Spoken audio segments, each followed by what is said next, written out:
ॐ भूर्भुवस्वः तत्सवितुर्वरेण्यं भर्गो देवस्य धीमहि धियो यो नः प्रचोदयात्। उस प्राण स्वरूप दुखनाशक सुख स्वरूप श्रेष्ठ तेजस्वी पापनाशक देव स्वरूप परमात्मा को हम अपनी अंतरात्मा में धारण करें।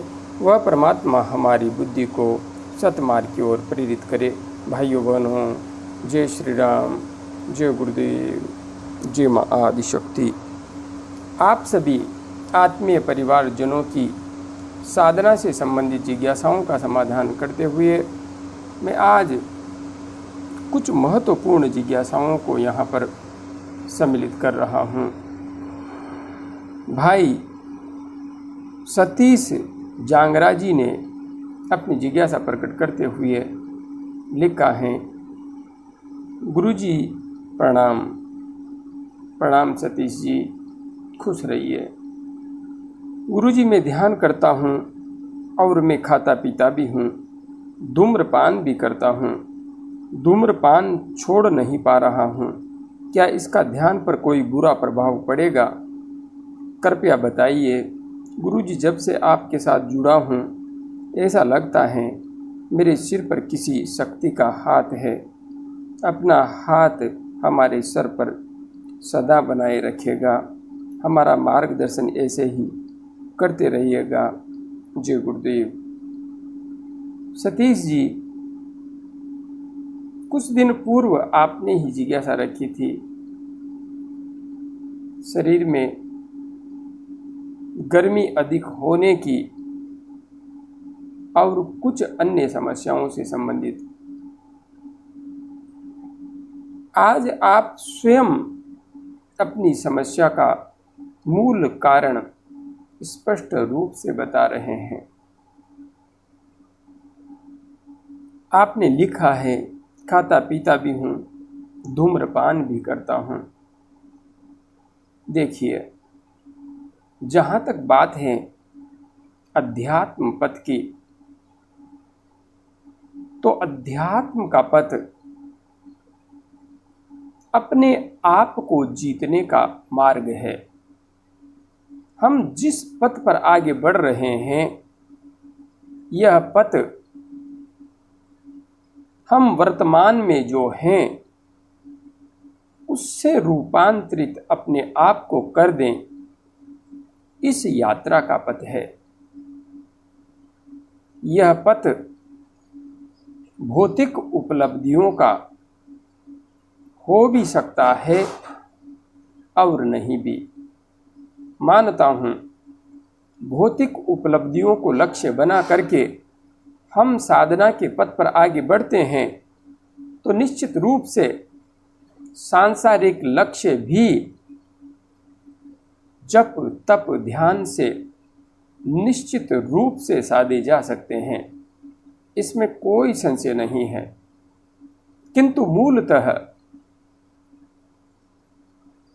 साधना का मूल उद्देश्य है अपने आप पर विजय प्राप्त करना। और अपने आप पर विजय प्राप्त करने का अर्थ है अपनी इंद्रियों पर, अपने मन पर संयम स्थापित करना। आपने यहाँ पर लिखा है, खाते पीते हैं, धूम्रपान नहीं छोड़ पा रहे हैं। आप खाना पीना छोड़ दीजिए, धूम्रपान मुझ पर छोड़ दीजिए, यह चल जाएगा। इसे आप साथ लेकर के चल सकते हैं। बस आप सिर्फ खाना पीना छोड़ दीजिए। आप अपनी तरफ से इतना कीजिए, बाकी सब कुछ हो जाएगा। धूम्रपान छूटेगा और आपको इसकी याद भी नहीं आएगी, बस समय लगेगा। आप धूम्रपान करते हुए साधना पथ पर आगे बढ़ते रहिए।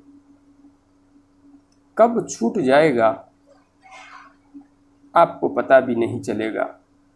2 चीज़ें छोड़ दीजिए, खाना एवं पीना। आगे आपने लिखा है, क्या इसका ध्यान पर कोई बुरा प्रभाव पड़ेगा? जहाँ तक बात है ध्यान की, तो यह अपने आत्म स्वरूप का बोध प्राप्त करने की प्रक्रिया है और इस संपूर्ण ब्रह्मांड में एक ही आत्म तत्व विस्तृत है।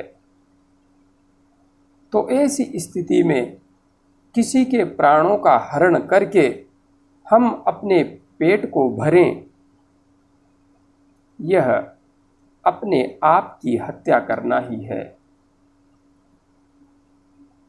जब आप ध्यान करते हुए ऊंचाई पर जाएंगे तो आप स्वयं महसूस कर लेंगे और मांसाहार से स्वयं ही दूर हो जाएंगे। हाँ, यहाँ पर आप किस मंत्र का जप कर रहे हैं, इससे निर्धारित होता है कि आप मांसाहार के साथ आगे जा सकते हैं या नहीं। यदि आप गायत्री महामंत्र का जप कर रहे हैं ध्यान करते हुए, तो आप शराब एवं मांस के साथ एक कदम भी आगे नहीं बढ़ सकते।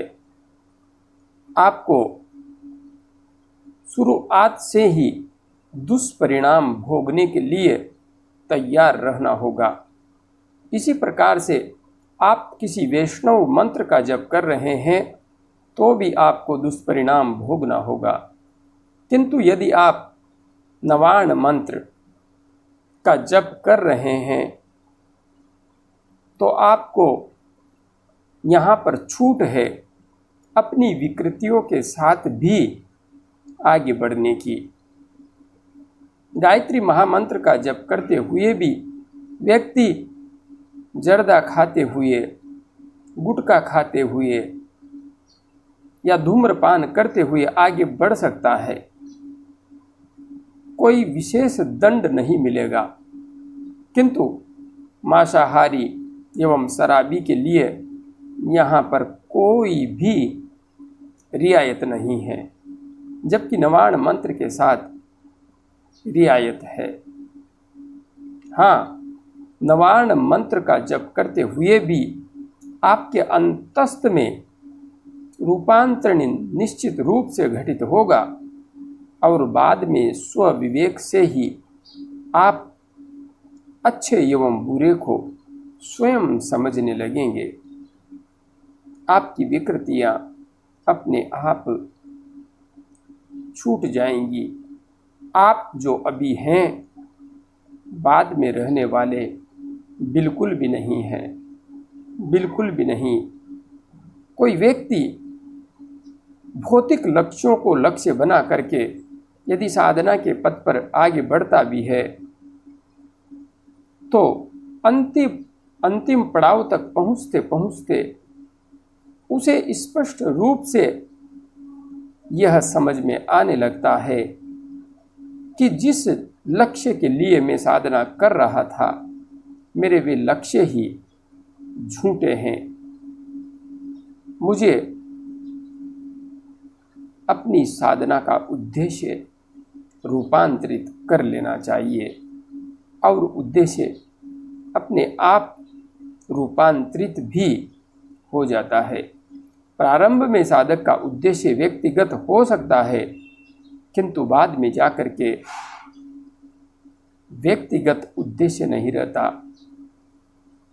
बस संसार का कल्याण ही साधक का मूल उद्देश्य बन जाता है।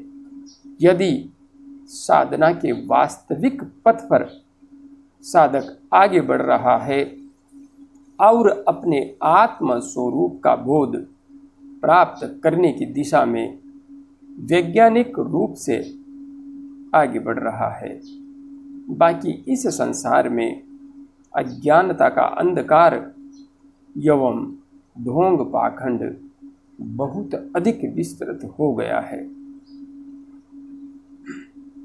आगे आपने लिखा है, आपके साथ जुड़ा हूँ, ऐसा लगता है मेरे सिर पर किसी शक्ति का हाथ है। मेरे पास ऐसी कोई ताकत नहीं है, कोई शक्ति नहीं है। यदि आपको ऐसा अनुभव हो भी रहा है तो जगत जननी माँ एवं सद्गुरुदेव मेरे माध्यम से आपको अपनी शक्ति का एहसास करवा रहे हैं। मेरी स्वयं की कोई शक्ति नहीं है। माँ स्वयं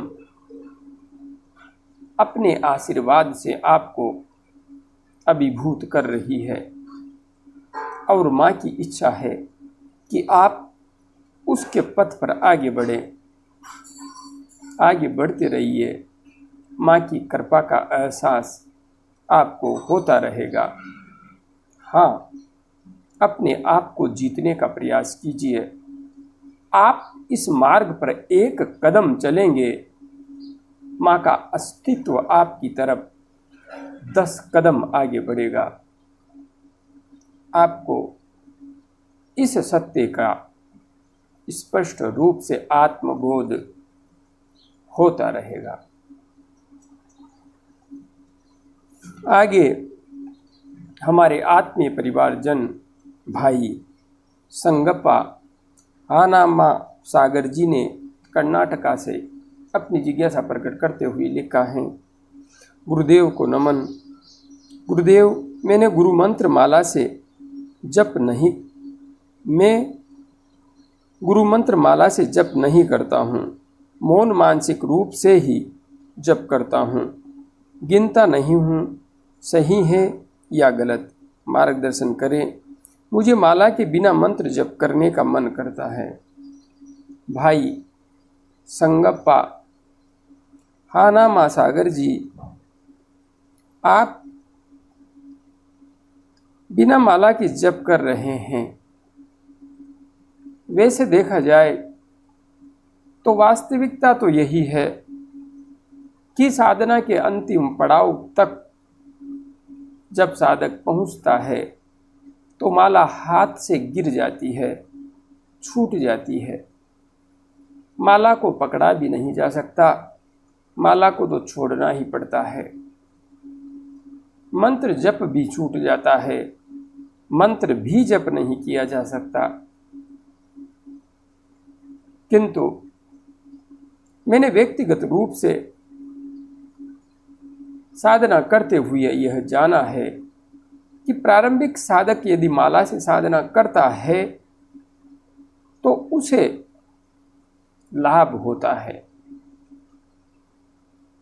और आप किस मंत्र का जप कर रहे हैं, यह भी इस बात को विशेष रूप से इंगित करता है कि आपको माला कौन सी हाथ में लेनी है। आप गायत्री महामंत्र का जप, ब्रह्म गायत्री का जप रुद्राक्ष की माला से नहीं कर सकते,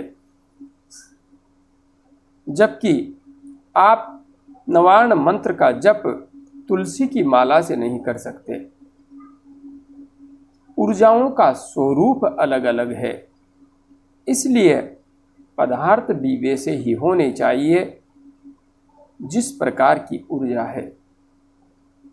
माँ की सतोगुणी मोक्ष के मार्ग पर आगे ले जाने वाली ऊर्जा को यदि आप अपने अंतस्थ में धारण करना चाहते हैं तो माला तुलसी की होनी चाहिए, श्वेत चंदन की होनी चाहिए या सामान्य लकड़ी की होनी चाहिए। किंतु उग्रता प्रधान तत्वों से बनी हुई माला नहीं चल सकती।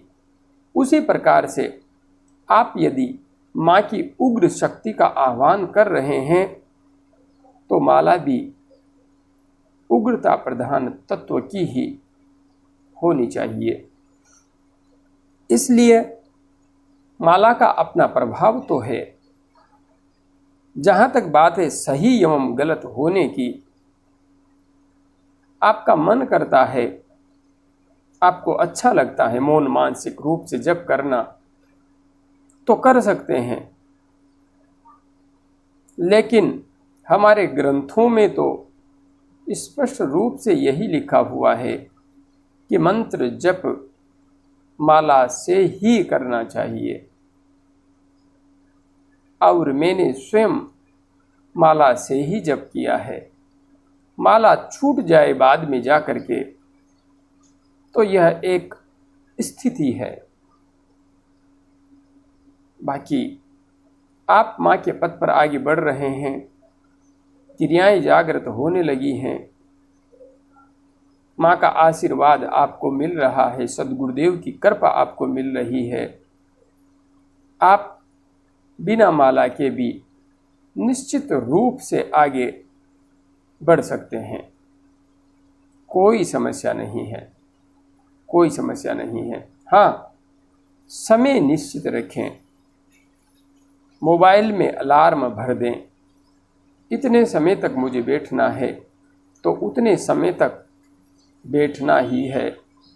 समय कम ज़्यादा नहीं होना चाहिए, बस इतना अवश्य ध्यान रखें।